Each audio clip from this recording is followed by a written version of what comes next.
మంచు ఫ్యామిలీలో వచ్చిన విభేదాలు రెండు రాష్ట్రాల్లో హాట్ టాపిక్ అయింది. సోషల్ మీడియాలో, మెయిన్ స్ట్రీమ్ మీడియాలో ఎక్కడ చూసినా మంచు ఫ్యామిలీ గొడవే. అయితే ఈ గొడవలకు ఆస్తి తగాదాలే కారణమని తెలుస్తోంది. అయితే మోహన్ బాబుపై మంచు మనోజ్, మనోజ్ పై మోహన్ బాబు దాడి చేసుకున్నారని మీడియాలో ప్రచారం కావటం, మోహన్ బాబు గారు, మంచు మనోజ్ పరస్పర ఫిర్యాదులు చేసుకున్నారనే వార్తలు రావటంతో మంచు ఫ్యామిలీ అలర్ట్ అయి అవన్నీ అసత్యాలేనని మంచు ఫ్యామిలీ తెలిపింది. అలా చేసిన కాసేపటికే మంచు మనోజ్ గాయాలతో ఆస్పత్రికి వచ్చి అందరినీ షాకుకు గురిచేశారు. అసలు మంచు ఫ్యామిలీలో ఏం జరుగుతుంది? ఆస్తుల పంపకంలో వాటాపైనే గొడవలా? అసలు మంచు ఫ్యామిలీలో ఏం జరిగిందో ఈ వీడియోలో తెలుసుకుందాం. మోహన్ బాబు తన 3 పిల్లలకు ఆస్తులు పంచేశారు. అయితే విద్యాసంస్థల్లో వాటాపై మనోజ్ అసంతృప్తిగా ఉండటంతో డిసెంబర్ 7 శనివారం రాత్రి డైలాగ్ కింగ్ తన ఇంట్లో మంచు మనోజ్తో భేటీ అయ్యారట. అక్కడ మాటామాటా పెరిగి గొడవ జరగటంతో మోహన్ బాబు అనుచరుడు వినయ్ మనోజ్పై దాడి చేయటంతో తన తండ్రి దాడి చేశాడని మంచు మనోజ్ డైల్ 100కు ఫోన్ చేసి చెప్పారట. పహాడీ షరీఫ్ పోలీసులు జల్పల్లిలోని మోహన్ బాబు ఇంటికి వెళ్లారు. పోలీసులను చూసిన మోహన్ బాబు తమ కుటుంబంలో విభేదాలు ఉన్నాయని, వాటిని తామే పరిష్కరించుకుంటామని చెప్పటంతో వెళ్లిపోయారు. ఇదిలా ఉంటే ఆదివారం సాయంత్రం మనోజ్ బంజారాహిల్స్ రోడ్డు నెంబర్ 12లోని టీఎక్స్ ఆస్పత్రికి తన భార్య మౌనికతో కలిసి వచ్చాడు. మనోజ్ మెడ, కాళ్లకు గాయాలయ్యాయని, వాపు వచ్చిందని ట్రీట్మెంట్ ఇచ్చేసిన డాక్టర్లు చెప్పారు. మెడ తిప్పలేకపోతున్నాడని చెప్పారు. ఇదిలా ఉంటే తనపై తండ్రి మోహన్ బాబు దాడి చేశాడని మంచు మనోజ్ జీడిమెట్ల పోలీస్ స్టేషన్లో ఫిర్యాదు చేశారు. తన భార్య మౌనికపై మోహన్ బాబు దాడి చేశాడని మనోజ్ ఈ ఫిర్యాదులో పేర్కొన్నట్టు సమాచారం. మనోజ్ తనపై దాడి చేసినట్టు మోహన్ బాబు కూడా పోలీసులకు కంప్లైంట్ ఇచ్చారు. ఇలా ఇద్దరూ పరస్పరం ఫిర్యాదులు చేసుకున్నారు. ఆదివారం ఉదయం నుంచి ఈ రచ్చ సాగుతూనే ఉండగా హీరో మోహన్ బాబు చేసిన ట్వీట్ మరింత చర్చగా మారింది. కోరికలే గుర్రాలైతే సినిమాను గుర్తుచేస్తూ పోస్ట్ చేశారు మోహన్ బాబు. దీంతో మనోజ్ గురించే ఈ ట్వీట్ చేశారనే టాక్ వస్తోంది. ఆస్తుల కోసమే గొడవ జరిగిందని ప్రచారం సాగుతుండగా మనోజ్కు ఆశ ఎక్కువైందనే అర్థం వచ్చేలా మోహన్ బాబు ట్వీట్ చేశారని నెటిజన్స్ అనుకుంటున్నారు. ఈ గొడవలు ఇప్పుడు మొదలైనవి కాదు. మనోజ్, విష్ణు మధ్య అభిప్రాయ భేదాలు ఉన్నట్టు చాలా కాలంగా ప్రచారం జరుగుతోంది. మంచు మనోజ్ భూమా మౌనికని పెళ్లి చేసుకున్నప్పటి నుంచి విభేదాలు తారాస్థాయికి చేరినట్టు సమాచారం.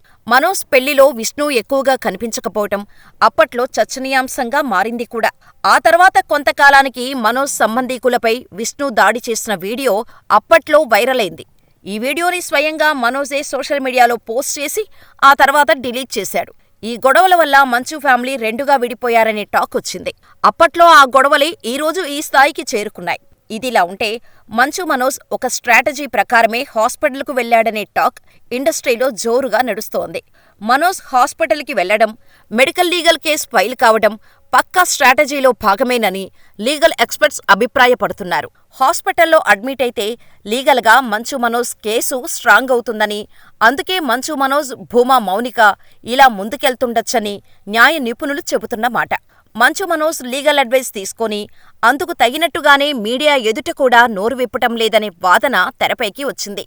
మోహన్ బాబు కానీ, మంచు మనోజ్ కానీ అసలు గొడవ ఏంటనే విషయంపై ఎలాంటి వివరణ ఇవ్వకపోవటంతో రకరకాల ప్రచారాలు, పుకార్లు మీడియాలో, సోషల్ మీడియాలో షికార్లు చేస్తున్నాయి.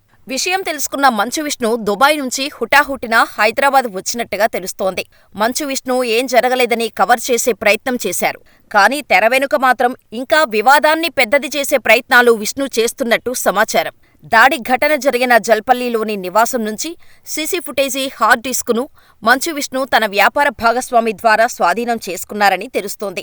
వివాదాన్ని సెటిల్ చేసుకుందామని విష్ణు ఈ పని చేశారా, లేక మనోజ్ను బెదిరించటం కోసం చేశారో తెలియటం లేదు. దీనిపై మనోజ్ ఎలా స్పందిస్తారో చూడాలి. మనోజ్ ఇంటికి ఇవాళ మరోసారి పోలీసులు వెళ్లనున్నారు. మనోజ్ స్టేట్మెంట్ రికార్డు చేయనున్నారు. ఈలోపు మరోసారి ఆయన ఆస్పత్రికి వెళ్లే అవకాశం ఉంది. మోహన్ బాబు ఈ విషయంలో అసలేం జరిగిందో క్లారిటీ ఇవ్వకపోవటంతో సోషల్ మీడియాలో ఇంకా ఎక్కువ ప్రచారం జరుగుతోంది. మంచు ఫ్యామిలీలో నెలకొన్న విభేదాలపై ఆ కుటుంబం నుంచి వివరణ వస్తే కానీ అసలు ఏం జరిగిందనే విషయంలో స్పష్టత వచ్చేలా లేదు.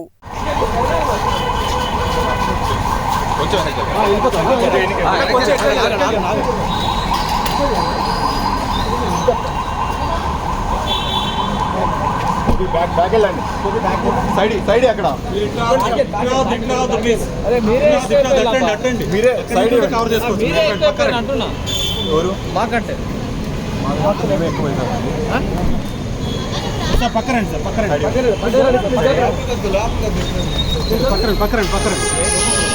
అలా వస్తారు మీరు వస్తారు side cut side sir side cut రావాలి కదా రైట్ కొంచెం సైడ్ సైడ్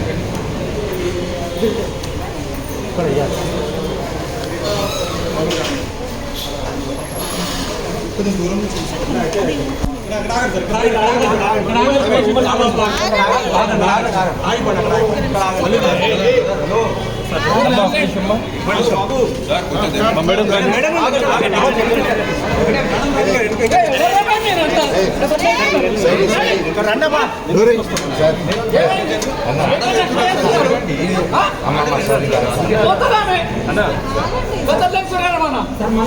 ఏం చెప్పాలనుకుంటున్నారండి పైన దాడి జరిగేదా ఒక నిమిషం లోపల